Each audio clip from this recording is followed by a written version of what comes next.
Hello and I welcome you all on the channel. Friends, जैसा कि आप सभी जानते हैं IBPS PO प्री के पेपर हो चुके हैं और हमें से बहुत सारे ने इसको अटेम्प्ट किया था। तो आई होप कि जिनके भी डिसेंट अटेम्प्ट हैं वो सब IBPS PO मेंस की तैयारी जरूर कर रहे होंगे। ठीक है, क्योंकि जो रिजल्ट का वेट करेंगे तो थोड़ा सा हम लेट हो सकते हैं, इसलिए बेस्ट है कि हम तैयारी शुरू करते हैं। ठीक है, जो भी अभी मतलब इनिशिएट नहीं कर पा रहे हैं कि तैयारी कैसे करें, उनके लिए मैं एक परफेक्ट टाइम टेबल बनाने की कोशिश किया हूँ। मेरे हिसाब से ये टाइम टेबल परफेक्ट है IBPS PO मेंस के को टारगेट करते हुए, क्योंकि इस तरह के टाइम टेबल में आपको क्या होगा, बर्डन भी नहीं होगी और आपका सिलेबस भी कंप्लीट होता रहेगा और धीरे और आपको प्रत्येक दिन थोड़ा सा कॉन्फिडेंस भी आता रहेगा कि हम किस डायरेक्शन में जा रहे हैं। और जितना भी आप दिन में काम करेंगे तो उससे आप एक कॉन्फिडेंस और एक सेटिस्फेक्शन मिलेगा और आपको ये ट्रैक करने में आपको हेल्प मिलेगा कि मेरा पर डे कितना कितना पोर्शन होता जा रहा है और हमें कितना कितना करना बाकी है। तो ये ट्रैक रहेगा तो आपको पता चलता रहेगा कि मेरी तैयारी कितनी अच्छी जा रही है। तो उसी के कारण मैंने एक इनिशिएटिव लिया है, मैंने कोशिश किया है एक परफेक्ट टाइम टेबल बनाने की। आई होप आपको अच्छा लगेगा। And one more thing I will add here that कि इसमें ऐसा नहीं है कि जो मैंने टाइम टेबल बनाया सबको सूट ही करे। ठीक है, क्योंकि सबका अपना बहुत बहुत सारे ऐसे बच्चे भी होंगे, ऐसे स्टूडेंट भी हैं जिनके की अपने परफेक्ट अपने कोई टाइम टेबल उसने उन्होंने बना रखा है और उनको मतलब सीरियसली रिलीजियसली फॉलो कर रहे हैं, तो फिर उनको कोई दिक्कत नहीं है, वो अपने अकॉर्डिंग जाए। लेकिन जो लगता है कि ये टाइम टेबल देखने के बाद जिनको ये लगेगा कि नहीं ये टाइम टेबल सही है, इसको करना चाहिए, तो उनके लिए ये वीडियो हेल्पफुल होगा। तो देखते हैं कि हमने क्या क्या इसमें किया है। जैसे देखिए मैंने इसमें क्या किया कि एक जो है ना मैंने टेबल बनाया है। ठीक है, उस टेबल में हमने उन सारे सब्जेक्ट्स को लिख रखा है जो कि हमारे मेंस में आने वाले हैं। जैसे कि करंट आएंगे, उसके बाद जो है आपको क्वांट आएंगे। ठीक है, पहले तो करंट आएंगे, फिर क्वांट आएगा, फिर रीजनिंग आएगा और इंग्लिश आएगा। फिर मैंने क्या किया, हर एक सेक्शन में, ठीक है, जैसे क्वांट का सेक्शन है, इसमें उसके जितने भी टॉपिक्स हैं क्वांट के, वो सब मैंने लिख लिया अपने अकॉर्डिंग। मतलब कि उसमें जितने जितने टॉपिक होंगे, तो अब इसमें तो मैंने सारे नहीं लिख पाए हैं, इसके आगे और अपना जो है ये जो लाइन खींच के आप बना लोगे, सबको लिख लोगे। ठीक है, ये पूरा जितना भी टॉपिक है सबको लिख लोगे। सिमिलरली आप क्या करोगे, रीजनिंग में भी जितना तक लिखा हुआ है, ठीक है, इसके आगे आप अपने अकॉर्डिंग, क्योंकि आपको सिलेबस पता ही है।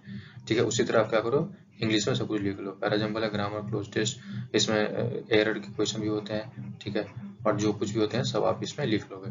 और यहाँ पे करंट में मैंने क्या किया है, जून से स्टार्ट किया है। ठीक है, क्योंकि जून से आपको 6 मंथ्स हो जाएंगे, नवंबर तक, नवंबर लास्ट में पेपर होने वाले हैं। ठीक है, लास्ट में पेपर होने वाले, तो 6 मंथ का मैंने यहाँ पे बना लिया है। अब करना क्या है, मैंने ये जो बनाया है ये क्या है कि हमको ये मॉर्निंग से ये इवनिंग तक का शेड्यूल है। ठीक है, not in terms of time but in terms of subject, मैंने सब्जेक्ट के हिसाब से प्रत्येक दिन को बांटा है। जैसे कि हम सुबह सुबह उठेंगे, ठीक है, तो थोड़ा सा एक्सरसाइज करके थोड़ा सा फ्रेश होके हम क्या करेंगे, करंट अफेयर पढ़ना शुरू कर देंगे। ठीक है, करंट अफेयर्स में क्या करें, हम जून से शुरू करते हैं, या फिर आपको जहां से इच्छा हो, सपोज नवंबर से तैयारी करने की इच्छा है तो नवंबर से करो, या जहां से भी करना है तो वहां से आप स्टार्ट कर दो। ठीक है, लेकिन इसमें से क्या करोगे, एक कोई सा भी एक टारगेट लोगे। जैसे सपोज जून लिए हो, तो जून का मतलब कि ये नहीं कि बहुत बड़ा टारगेट ले लिया इसमें जून में, जैसे थोड़ा सा, जैसे कि मान लिया 4 दिन का या 5 दिन का या 1 वीक का हम टारगेट कर लेंगे, आज हमको जून का 1 वीक का पूरा करंट अफेयर्स कर लेना है। ठीक है, तो उतना हम कर लिए यहाँ से। ठीक है, मॉर्निंग उठने के बाद, फ्रेश होने के बाद हमने ये सब इतना कर लिया, तो हमारा एक लगभग 1 डेढ़ घंटा 2 घंटा में मान लीजिए एक बार हम देख लेंगे इसको। ठीक है, उसके बाद हम चले जाएंगे यहाँ पे टेस्ट पे। अब टेस्ट में आपको डिसाइड करना है कि आज आपको टेस्ट देना है या नहीं देना है। सपोज यदि आपको टेस्ट देना है, मान के चलो, यदि आप टेस्ट दिए तो यहाँ पे क्या करेंगे, एक IBPS PO मेंस का टेस्ट देंगे। और वैसे भी टेस्ट एक शुरू में दे देना था सा मतलब अच्छा है, इसलिए क्योंकि आपको पता चल जाएगा कि हमको कहाँ कहाँ पे मेहनत करने की जरूरत है, तो वहाँ पे आपको एक आइडिया लग जाएगा। तो बेटर है आप शुरुआत में एक दिन एक आप टेस्ट दे के देखो। आपने एक टेस्ट दे दिया, ठीक, जब आपने इसमें एक टेस्ट दिया तो आपको क्या करना, एनालाइज करने का टाइम मिलेगा। ठीक है, आप क्या करोगे, क्वांट सेक्शन आओगे टेस्ट देने के बाद। ठीक है, जो भी नंबर हो उसके लिए बॉदर नहीं होना है, क्योंकि अभी तो आपकी तैयारी शुरू हुई है। ठीक है, आप बस उतना नहीं सोचना है कि हमको कम नंबर आ रहा है, तो ठीक है, कोई नहीं, कम नंबर आएगा, लेकिन जब लास्ट में हम जाएंगे ना, जब लास्ट डे हम टेस्ट दे रहे होंगे, तो हमको यहाँ पे ढेर सारा कॉन्फिडेंस होगा। सो फर्स्ट टेस्ट के कॉन्फिडेंस से मत जाना, अभी तुम आना क्वांट के सेक्शन में, एनालिसिस करना है क्वांट का। क्वांट को जब हम एनालाइज करेंगे तो कैसे एनालाइज करेंगे कि कौन कौन सा टॉपिक हमने पहले पढ़ा था, ठीक है, पढ़ा था, उसमें से क्वेश्चन बन गया, और कौन सा टॉपिक ऐसा था जो पढ़े थे नहीं बना। फिर ऐसा है कि कौन सा टॉपिक हमने नहीं पढ़ा है अभी तक, ठीक है, जो कि क्वेश्चन बन सकता था। तो इस तरह से हम पहले वहाँ पे सब्जेक्ट्स को देख लेंगे कि कौन से टॉपिक मेरा वीक चल रहा है। यहाँ से आपको एक आइडिया लग जाएगा, ठीक है, यहाँ से आपका एक आइडिया लग जाएगा, देख लेंगे। फिर उस सब्जेक्ट को, उस टॉपिक को क्या करेंगे आप, मार्क कर लोगे कि आपको इसमें ज़्यादा मेहनत करना है, इसमें कम मेहनत करना है, आपको आइडिया लग जाएगा थोड़ा सा, ठीक है। फिर आप चले जाओगे रीजनिंग के सेक्शन, रीजनिंग को एनालाइज करोगे, उसमें देखोगे कौन सा टॉपिक वीक है, कौन सा स्ट्रांग है, तो उसको आपने मार्क कर लिए। उसी तरह इंग्लिश में जाके हम मार्क कर लेंगे, ठीक है। और इधर हम एक ना सेक्शन बना लेते हैं जीके का, मैंने करंट का भी एनालाइज यहाँ भी एक बार कर लेंगे। करंट का थोड़ा सा वेटेज ज़्यादा देना चाहिए, क्योंकि इसमें क्या है, नंबर जो है ना सॉलिड आते हैं, मतलब कि यदि आपकी तैयारी ठीक है, अच्छे हैं, तो आपको अच्छे नंबर यहाँ पे आएंगे। तो बार हम करंट को यहाँ भी एनालाइज कर देंगे, जब हम सोने के लिए जाएंगे तब हम यहाँ पे एनालाइज कर लेंगे करंट को। तो आपको ये एक एनालिसिस मिल गया सबका। नेक्स्ट दिन जब तैयारी करने के लिए आएंगे, जब नेक्स्ट दिन होगा, इतना तो आप पहले दिन में यदि टेस्ट दे रहे थे तो एनालाइज के लिए, दूसरे दिन जब आएंगे तो क्या होगा, आपको करंट अफेयर्स मॉर्निंग में कर ही लेना है थोड़ा सा, ठीक है, क्योंकि करंट साथ साथ चलता रहेगा तो आपका कुछ ना कुछ कंप्लीट होता रहेगा लास्ट में पूरा, नहीं तो फिर बर्डन हो जाएगा करंट, क्योंकि करंट बहुत सारे लोग नहीं पढ़ते हैं, मतलब लास्ट में पढ़ते हैं तो थोड़ा दिक्कत हो जाता है। नहीं तो फिर ऐसा होता है ना कि बस वो करंट ही करते रहते हैं, फिर उनके लिए उनको टाइम ही नहीं मिलता है कि क्वांट में कुछ करें, क्वांट के कुछ अच्छे डीआई बना लें, कोई ऐसा सब्जेक्ट है, कुछ ऐसा टॉपिक है जिसको हम ठीक कर लें, तो उनको वो बहुत स्ट्रेस में आ जाते हैं। तो बेटर है, इसलिए ये बेटर है ना कि हम यहाँ पे जो है ना एक थोड़ा सा पढ़ते रहें, करंट को अच्छे से टाइम देते रहें, ठीक है। फिर जब हम करंट थोड़ा सा पढ़ लिए, फिर आज हमको टेस्ट नहीं देना, क्योंकि मेंस के टेस्ट वैसे ही बहुत एग्जॉस्टिव होता है, 3 आवर्स का टेस्ट होता है, कंप्लीटली बैठना मतलब पॉसिबल नहीं है। और यदि आप पर डे टेस्ट देने की कोशिश करेंगे तो आप सही से एनालाइज नहीं करेंगे, आपके टॉपिक भी कंप्लीट नहीं होंगे। तो बेटर ये है कि टेस्ट जो है रुक रुक के देना चाहिए। जैसे आपने एक टेस्ट दे दिया तो आप दूसरे दिन जाएंगे तो टेस्ट नहीं देंगे, आप सीधे क्वांट के सेक्शन में जाएंगे, आप फिर उसको एनालाइज करेंगे, देखेंगे कि कहाँ से मेरा गड़बड़ हो गया था, कल जो मैंने टेस्ट दिया था तो कहाँ पे दिक्कत हो गई थी। तो आप क्या करोगे, वहां से उस टॉपिक को कंप्लीट करने की कोशिश करोगे, ठीक है। आप ये मत, ऐसा नहीं होना चाहिए कि आप टॉपिक पे लगे तो पूरा दिन वही टॉपिक कर रहे हैं, फिर एक मोनोटोनस हो जाएगा। यहाँ पे आप क्या करेंगे, उसको थोड़ा सा देख लेंगे, मतलब थोड़ा सा देखिए, उसमें से जो उसको फार्मूला है, फार्मूला देख लेंगे कहाँ, फार्मूला से आपको यदि फार्मूला आपको आ रहा होता तो ये क्वेश्चन बन रहा होता, थोड़ा सा उसको देखना है, ठीक है। आप फिर क्या करेंगे, फिर उसको ना हल्का सा टिक मार देंगे कि चलो इसका मैंने देख लिया है, फार्मूला देख लिया है, एक तो क्वेश्चन जो हमको अच्छे खासे मिलेंगे किसी तरह के पैटर्न के, वो हम कर लेंगे। यहाँ पे ऐसा नहीं कि आप यहाँ पे 50 क्वेश्चन लेके बैठ गए, 100 क्वेश्चन परसेंटेज के लेके बैठ गए, ऐसा नहीं करना है। परसेंट के 4-5 क्वेश्चन कर लेंगे, वहां से फिर आगे निकल लेंगे। जो भी टॉपिक है रेशियो के है ना, 5-10 क्वेश्चन कर लेंगे, या एक क्विज कर लेंगे, कहीं पे कर लेंगे, आगे निकल जाएंगे। सिमिलरली हम पजल में जाएंगे, रीजनिंग में जाएंगे, तो देखेंगे कहाँ पे गड़बड़ हो रही है। मान लीजिए हमको पजल के क्वेश्चन नहीं बन रहे हैं, तो आप क्या करेंगे, जो कल टेस्ट देते उसके पजल बनाने की कोशिश तो करना ही है, साथ में कुछ टाइम निकाल के ना क्या करना है, 1-2 पजल बना देना है, 2-3 पजल, जितना आपके पास टाइम हो, एक छोटा सा टारगेट लेके पजल बना देना है। या हमारे ब्लड रिलेशन के क्वेश्चन नहीं बने तो ये बना देना है। और जो आपने कल बनाया था उसमें एक टिक जरूर मार देना कि आपको ये लगे कि हाँ मैंने कल बना, उसमें कुछ पढ़ा था, ठीक है। ताकि 5-7 दिन के बाद भी आप देखें तो ऐसा नहीं कि मतलब कि पता नहीं चले हम क्या पढ़े, तो उसमें एक टिक हल्का सा मार देना चाहिए।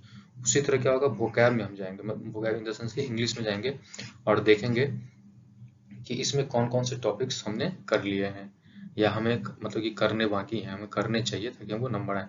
तो उसके लिए क्या करेंगे, आप एक सेक्शन को उठाओगे, कोई जो आपको मतलब टेस्ट में आपको पता चला ही होगा, सपोज पैरा जंबल के आपको नहीं बन रहे हैं, तो पैरा जंबल को थोड़ा सा करने की कोशिश करोगे, 1 घंटा 1.5 घंटा इसमें टाइम खपाओगे, देखोगे पैरा जंबल को, तो आप थोड़ा सा आप कम से कम मतलब चलो एक्सपर्ट नहीं हो गए, लेकिन थोड़ा यदि पैरा जंबल मैंने कभी पढ़ा ही नहीं था, तो आज यदि हम एक दिन पढ़ेंगे, थोड़ा सा हमको तो आइडिया तो लगेगा पैरा जंबल का, हम एक दिन में एक्सपर्ट तो हो नहीं सकते, ठीक है। तो ये नहीं करना है कि आप उसी दिन हम एक्सपर्ट बनने की कोशिश करेंगे तो फिर आप स्ट्रेस में आ जाओगे। स्ट्रेस में नहीं आना, सबसे बड़ा है कि यहाँ पे स्ट्रेस मैनेजमेंट का ही खेल है। और इवन जब आप यहाँ पे स्ट्रेस मैनेजमेंट करोगे तभी तो आप एग्जाम में स्ट्रेस मैनेजमेंट करोगे, क्योंकि वहां भी तो क्या होता है कि इतने हार्ड हार्ड क्वेश्चन दे देते हैं, मान लो डीआई के इतने तगड़े क्वेश्चन दे देते हैं कि you have to be very patience, unless you are patient you can not solve the question, क्योंकि ये इतने हार्ड क्वेश्चंस होते हैं, मतलब कि तब नहीं बनते रहते हैं, मुश्किल हो जाते हैं। तो यहाँ पे वहाँ पे मेन है कि स्ट्रेस मैनेजमेंट, क्योंकि हमको सारे तो बनाने हैं नहीं, हमको क्वेश्चंस को पिक करके बनाने होते हैं। तो हम पिक कर कब कर पाएंगे, जब हमको सारे चैप्टर का आइडिया लगेगा कि मतलब कि इस टॉपिक से इसमें अच्छे क्वेश्चन माने आसान क्वेश्चन है, इसको हम कर सकते हैं एग्जाम में।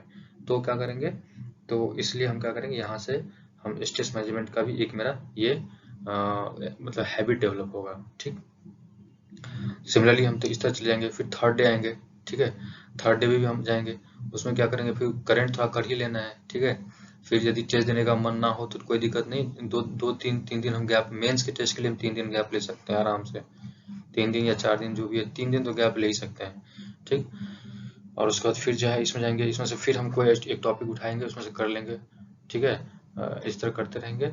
सिमिलरली हम रीजनिंग में जाएंगे और इंग्लिश में जाएंगे। लेकिन इसमें मेन टारगेट ये क्या होता है, दिक्कत इसमें ये है कि आपको कंसिस्टेंसी ये दिखाना पड़ेगा कि आपका टारगेट ये होना चाहिए कि आप यहाँ से शुरुआत करें। यहाँ से यदि आप शुरुआत कर रहे हैं, ठीक है, ये मॉर्निंग से आप शुरुआत कर रहे हैं तो आपको इवनिंग तक जाना पड़ेगा, मतलब इवनिंग तक, मतलब कि पढ़ते रहना है। मतलब बीच बीच में आपको कहीं भी छोटा मोटा काम हो तो काम निपटा देना है। ठीक है, यानी कि अब 3-4 घंटा हम काम ही निपटा रहे हैं, ऐसा नहीं है। मान लीजिए 15-20 मिनट का कोई काम है तो हम काम निपटा दिए, मान लो बीच में आ गया कोई काम तो ये सब छोटा मोटा, जैसे आप लंच करना है तो बीच में कहीं पे टाइम निकल के हम लंच करेंगे।